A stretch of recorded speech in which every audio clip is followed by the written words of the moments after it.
Bom, ciclo biogeoquímico do nitrogênio. Temos aqui o gás nitrogênio.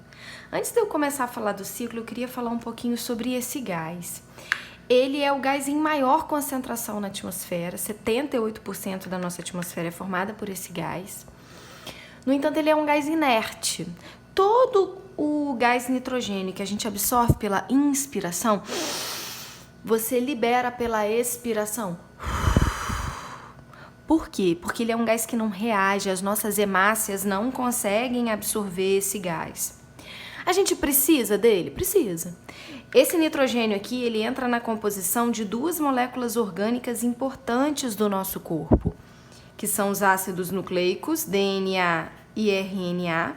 Eles têm na sua composição uma pentose, né, que pode ser a desoxirribose ou a ribose, um fosfato e as bases nitrogenadas. Então, essas moléculas precisam de nitrogênio. E as proteínas também precisam, né? Proteínas são biomoléculas formadas por aminoácidos. Então, olha o paradoxo. Eu tenho nitrogênio na atmosfera em grande quantidade. Eu preciso dele no meu corpo para compor os meus ácidos nucleicos e as minhas proteínas, mas eu não absorvo por meio da respiração.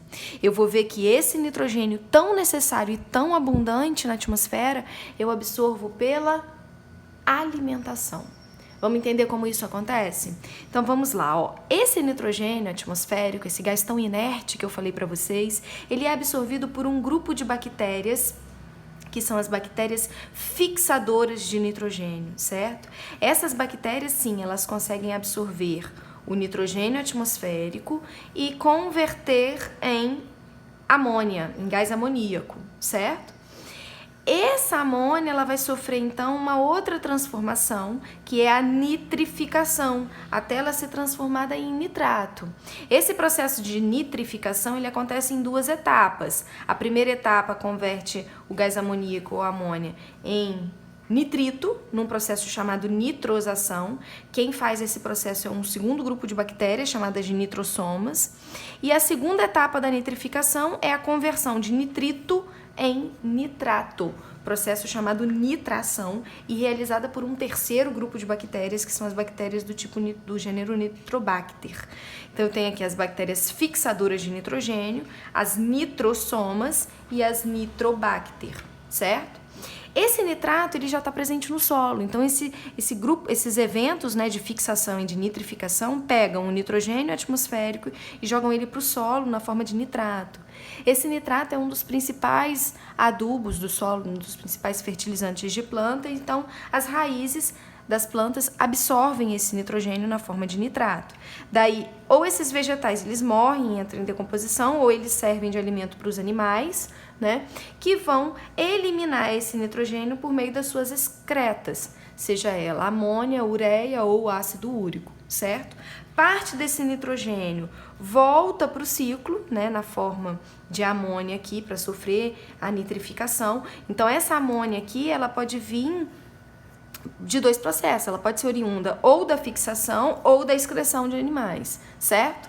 E para a gente fechar o ciclo, entra em ação o processo de desnitrificação, né? Realizado por algumas bactérias, que na ausência de oxigênio, essas bactérias elas usam compostos nitrogenados para oxidar moléculas orgânicas e produzir energia. Por esse processo, chamado desnitrificação, parte dos nitratos do solo é transformado novamente em gás nitrogênio, né? Volta para a atmosfera e com isso a gente consegue fechar o ciclo, ok? O que eu queria chamar a atenção é que as bactérias fixadoras de nitrogênio e as bactérias nitrificantes, elas vivem de forma harmônica, né, por meio de mutualismo, nas raízes de plantas ditas plantas leguminosas. O que são plantas leguminosas? São plantas que dão vagem e no interior dessa vagem tem sementes, como por exemplo pé de feijão, pé de soja, certo? Portanto, essas plantas, né, o cultivo dessas plantas enriquece o solo com nitrogênio. E aí a gente utiliza uma técnica chamada rotação de cultura, que é muito interessante, que você vai sempre rotacionando. Por exemplo, você tem um terreno aqui que você quer plantar milho nesse terreno. Beleza, então você vai dividir ele em 4 lotes, vai plantar milho aqui, milho aqui, milho aqui e feijão aqui. Quando você colher, você vai rotacionar a colheita, o plantio de feijão. Você vai jogar para esse quadrante aqui e vai plantar milho aqui, milho aqui, milho aqui e feijão aqui. Por quê? Dessa forma você vai enriquecendo o seu solo com nitrogênio, porque a cultura de milho não é leguminosa, o feijão sim, mas o milho não.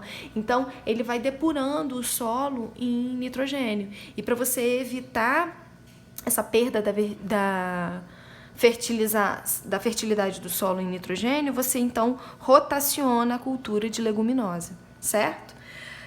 Para a gente finalizar essa parte do ciclo do nitrogênio, é só lembrar o seguinte: essa fixação ela pode ser feita na maior parte das vezes por meio de bactérias, né? As bactérias que fazem a fixação são as bactérias do gênero Rhizobium e algumas algas cianofícias também, elas são capazes, tá? Então a Rhizobium aqui, as nitrosomas aqui e as nitrobacter aqui, certo?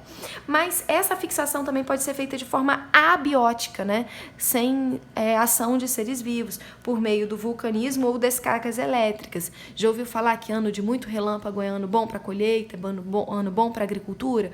Porque os relâmpagos promovem descargas elétricas que promovem a fixação do nitrogênio, certo?